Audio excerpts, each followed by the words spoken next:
I've been skinny all my life, so I actually love the skinny trend. But can I hold hands with you while we get off this hedonic treadmill that society has put us on together? Can we get our thinking caps on for a minute and actually think for ourselves? And while this video may seem like I'm actually contradicting myself, because if you're subscribed to my channel, you'd know that I have an entire playlist about skinny privilege and whilst being skinny is actually great, which it is, by the way. So it may sound like I am contradicting myself, but I'm not. Just walk with me in this video to see exactly where I'm going to. So let's take a moment to cast our minds back to what the trends have been when it comes to women and their bodies. Now, in the 80s, we had the supermodel look, which was like widely accepted. We had like Naomi Campbell and all these like really nice looking models that were skinny but healthy, and there was a kickback. The heroin chic came in around the 90s, but not early 90s, much later in the 90s. We had the heroin chic that came in where there's an heroin pandemic in America, and this was like just really spreading. And so like a kickback to looking plump and healthy as a model was, now we had models that looked like they're all drugged up and they had like thigh gaps and they had like dark circle around their eyes, that sort of kickback. So if we in the 2000s are thinking like we are the first, do this and like push back against whatever society has said with body positivity, it sounds like everything we're doing now has actually been done in the past. As I was researching this topic, it was actually interesting to me that BBLs have actually been around since the 1960s, and they're actually just brought back by people like Kim Kardashian and JLo and Nicki Minaj. They kind of made the BBL trend more popular in the 2000s, around 2010.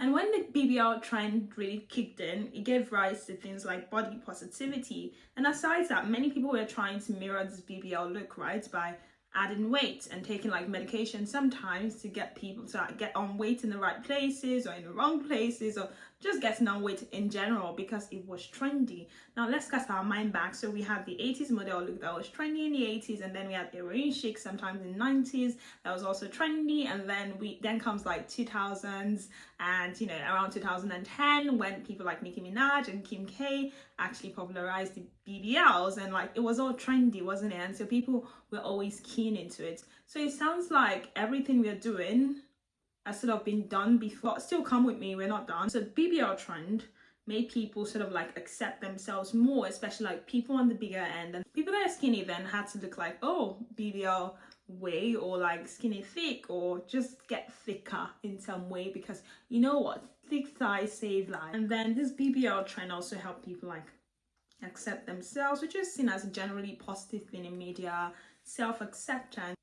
And then started going to extremes where people were like saying, oh, like justice for people that are big, I'm proud of it, it's unhealthy but accepted. Most of the time really popularized by American media around the 2010s, and then when BBL was getting popular, I personally watched people that I know actually do things to gain weight in the most unhealthy ways. And that is why I would never like stand for this, because in the end it's kind of all the same thing that everyone is doing. Like, we're going with trends. They say be skinny, so you're trying to be skinny. They say be big, and then you're trying to be big. They say have weight in the right places, and then you're just dancing to the tune of whatever capitalism is actually selling to you. Because guess who profits from the newest trend, the skinny trend? Guess who profits from it? Guess who profits from Ozempic? Like, do the math, guys. Like, who profits from these things? Why? Like, where do these things come from? Do you really think like they're just sort of natural? Like, just try to sit and think for a minute. I think because like most people just get on with their lives day to day, and a lot of people don't actually have the luxury of just sitting down to think of what they want for themselves, and they're just like constantly seeing stuff on, say, Instagram, and just seeing stuff on Instagram makes you begin to feel sometimes that that's what you want for yourself. So if you see like, oh, like these people are getting rid of like their BBLs, or like are getting skinnier and deflating things and just getting rid of their BBLs and all that, it then makes you think, oh, maybe that's what to do. And without actually sitting down to think about what you want for yourself, you're just like playing into the hands of big corporations that actually capitalize on women being insecure in some sort of way. Now, I don't think I'm much of a conspiracy theorist saying like, these things have happened because like these big corporations have planned them. I think things have swung in certain ways because of certain celebrities that are very influential. And when this typically happens, then big corporations can jump in and really like pounce on that opportunity and take advantage of what, the world has presented to them, and they just make it blow up. And even celebrities don't have as much control over it anymore once it's blown up to that extent. Well, big ups to them, big ups to their business development managers and all that. It's like, good for them, good money for them, well done. But what about you? What about what you want for yourself? What about what your natural body composition is? Now, I'm not done with the trends. Let's talk about the gym girls of the last 5 years, right? That's supposed to be healthy, but all of a sudden, when each of this group sort of attains what they think is the right type of body, especially if it fits into what their natural body composition is, then they make it seem like everybody must fit into that category. And in the end, people are just saying what they need to say. But being a society that gets influenced easily, and we all use the same sort of like apps, the other generation I was obsessed with Facebook the way we are obsessed with Instagram and TikTok and Red Note, right? So we kind of have this like global community. It's almost like in the caveman era, having like a little town hall or village square or whatever. How did they have town hall? Anyway, town hall, village square, whatever, coming together to just talk about what's trendy and just like working with that. So we have social media, we have these ways which the world is kind of a global village in the end, and we sort of like just learn from each other, and we tend to like sway in the direction of what society says is the new cool, right? So in the end, we all end up like high school students trying to be the coolest, most popular, even as adults. Isn't that a bit pathetic? Okay, so now we have the gym girls, right, popularized around like the last 5 years and whatever, and even till now, having like nice athleisure wear and just letting your body like sit nicely in it. Such a status symbol, sort of. It's a status symbol these days. And so like some people also went into that category, and people started getting crazy about becoming like a big muscle mommy, and just having muscles in the right places, especially people that could not afford BBLs or people that did not want to go under the knife. So it was a good alternative to getting BBLs. It was supposed to be a healthy way, but now like anything can be addictive, right? So like people get addicted to like just like lifting weights and growing muscles, and it's like, where does it stop? Like, this thing is almost like controlling you, and now we've moved from that to something else that's been popularized like by the coolest girl in town, Lori Harvey, Pilates princess. Now we have the Pilates princesses that want to look slim or lean and fit and toned, and that has been popularized by Lori Harvey. And everyone wants to look like that, have like especially flat stomach, irrespective of whether you're having your period or you're ovulating. You just want to look good, which I really love. I love Pilates, I love the gym, I love all of these things, to be fair. So I'm not saying like any of these things are bad, but I'm just trying to call your attention today to the fact that these are trends, and like this is your body, this is something that stays with you forever. So trends when it comes to women's bodies, that is not like carrying a new bag. Like, I need us to stop as a society thinking about our bodies as a new bag or as a new shoe or about something that should be trendy. Does that make sense to you? Like, just being trendy. Like me now, I'm saying being skinny is trendy, but does that mean like in the next 6 months, if BBLs become popularized again, I hate being skinny? Like, do you sort of sit to think about these things in that way? Like, do you want to be that person that just like moves and sways with what society actually asks of you or says is trendy? This is your body. This has to do with your health, and cancers are more popular, and like fibroids and all sorts, especially as women, and you don't want to end up like playing into the hands of big pharma, so falling into the hand of trends and ending up with like big health diseases or health challenges, and then you have to fall in the same hands of the people that sort of like provided you with these options to lose weight or to gain weight or to do whatever. So you're falling back into their hands to treat the side effects of the same medication or same procedures they have gracefully and nicely offered to you. Right, so we're back to being thin, which I love because I am skinny, and all these years I have stayed skinny irrespective of trends. Not to say that I'm better than everyone else. Maybe I'm just too lazy to be worried about stuff. Maybe I just grew up in a society like Lagos, Nigeria, where it's acceptable for people to actually have different types of body sizes and shapes and still be seen as pretty regardless.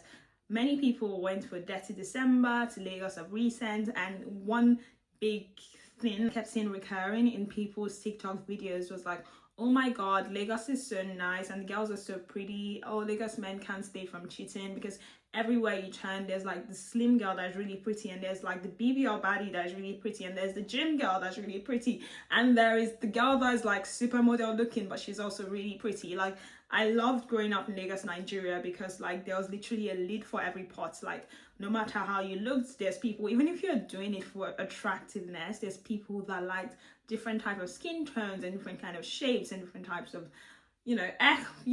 anything you can think about, you can find it in Lagos. Like, especially with the girls, like every form of beauty is actually accepted. And one thing growing up in Lagos, Nigeria, and Nigeria generally did to me is like I could see beauty in like different cultures. There's like 500 languages in Nigeria, or maybe even more, and that tells you of like different cultures there are in Nigeria. And then you can see the Fulani girls, and they're pretty in their own way, and they're like really beautiful. There's the Igbo girls, they're pretty. There's the Yoruba girls, we're pretty in our own way. Like, everybody is just kind of pretty in their own way. And the fact that you can see beauty in different kind of people, and there's not just one beauty standards, there's not one global beauty standard in Nigeria actually. Well, there are things people lean towards, but generally different types of pretty is acceptable. But I'll say again, like with Lagos, it's been that we've leaned a bit towards like Western societies and what is seen as nice and pretty in Western societies, especially in the BBL era.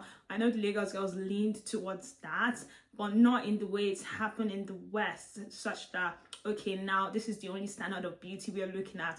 It was done in such a way that, oh, like, yeah, there's BBL baddies, but there's still like pretty girls that are skinny or supermodel looking, and it was still like in society, it was still acceptable as a type of pretty. And there's still like, for sure, because we have brothers and we have dads, and and all these people have their preferences, even if it was being done for the opposite sex. And so like that did not become a thing where every woman felt like they needed to get into that category. I know it's a bit going crazy with BBL trends, especially in Lagos these days, but still, if you went to Lagos last December, you'd have seen like there's different categories of pretty, and that's very acceptable. If you think about the world over the past decades and how with beauty trends, especially with women bodies, if you wanted to look for a pictorial representation of that, or if you wanted to put it in a video, you can just think of us as like running from pillar to post, like from point A to point B, and just like not even catching our breaths. It's just non-stop. Today it's like body positivity and add weight and don't feel bad about it. And now the same people that did not feel bad for adding weight, all of a sudden, because skinny trend is in, they now feel bad for adding weight, and they have to do things that are actually not healthy, like taking Ozempic and doing things that could really harm them in the future, not really caring about the consequences, because like that is what's in trend. And it's not really a good look on us as a society. Like, I think we have that responsibility of not treating our bodies like toys. Like, it's almost like we're winding ourselves. If you had one of those dolls growing up where you could wind it to turn his neck this way, or to speak a certain way, or to change the tonality of our voice, it's almost like we're doing that to ourselves. When with this trend you lose weight, and with that trend you gain weight, and with this trend you're using a certain medication, it's almost like we don't respect our bodies. And I think we owe it to ourselves to do better for ourselves. So I propose that we actually accept ourselves for who we are. For me, I accept myself as a skinny girl. I'm not saying like do what's healthiest for yourself. I'm not saying accept yourself. There's this level of acceptance where people accept themselves and they don't try to get better. What is your blood cholesterol level? Don't say you accept yourself as someone that gains weight and it's okay to do that. Does that actually do for your internal organs? And that's the biggest thing I'm worried about, or I'm concerned about. Usually when people see me like turn down sugary stuff and all that, they think that, oh, she's trying to stay skinny. But no, like genetically it's easy for me to be skinny. It's about what's going on on my insides. It's about visceral my what's happening in my visceral organs and all of that. There's something called visceral fat which people have sometimes, and it doesn't even show externally. So like that is even much of a bigger deal compared to what shows externally. Some people still have their arteries clogged despite being on the skinnier side. Maybe they have, you know, an advantage of being genetically like skinny and lean on the outside, but it doesn't necessarily like reflect what's going on within their blood vessels, what's going on within their visceral organs. And so these are things that I actually care about. And working in the healthcare sector is just eye-opening how like all these things, all these comorbidities could actually affect other things. So like I think it's very important that as a society that we actually strive to be the best that we can be, strive to be in our best shape. You know, if you love the gym, definitely go to the gym, but if it's running that works for you and that's how you keep fit, great. One thing I saw that was popularized with being the gym girl that's like a muscle mommy is like, you know, you had to reach a certain peak to be like a real gym girl, otherwise not really seen as a gym girl. You know, there's just, everyone is just pulling the other to like one direction or the other, and now like they've pulled everyone towards this trend of being skinny. And I love being skinny, and I would continue my skinny privilege series, and I'll always talk about skinny privilege because guess what, I've been skinny all my life, so why wouldn't I talk about it? And if tomorrow I became a muscle mommy, I'll probably talk about that. But I actually love the idea of being skinny, so like I would always talk about that because yeah, it does have its privileges in society, but I wouldn't advise anyone to go to any extremes just to be skinny. If naturally you could go to the gym and you could lose weight and it's not unhealthy to you and this is what you want for yourself, like why not? Definitely go for it. But I wouldn't advise anyone to do unhealthy things unless that's what they really wanted. I think what is important is that we actually all stop to think and say, what do I want for myself? Like, don't even listen to me. It's like, what do I want for myself? For me, like, I could go back to Lagos today and there's some people that don't encourage, like, you know, being skinny and all of that. And they could look at me and, you know, say whatever, like, oh, look at you, you've not even added any weight. And, you know, in some parts and some people that are not very educated do say things like hurling insults at skinny people. When I say educated, I don't even mean like school or anything like that, but people that just don't know about health and fitness stuff, they could hurl insults at me, and I wouldn't be worried because I am confident in who I am. I love being this way, and so like I can't be bothered at all. So let me know what you think in the comment section. Make sure you stream my skinny privilege series because I love being skinny, and I'll see you in those videos.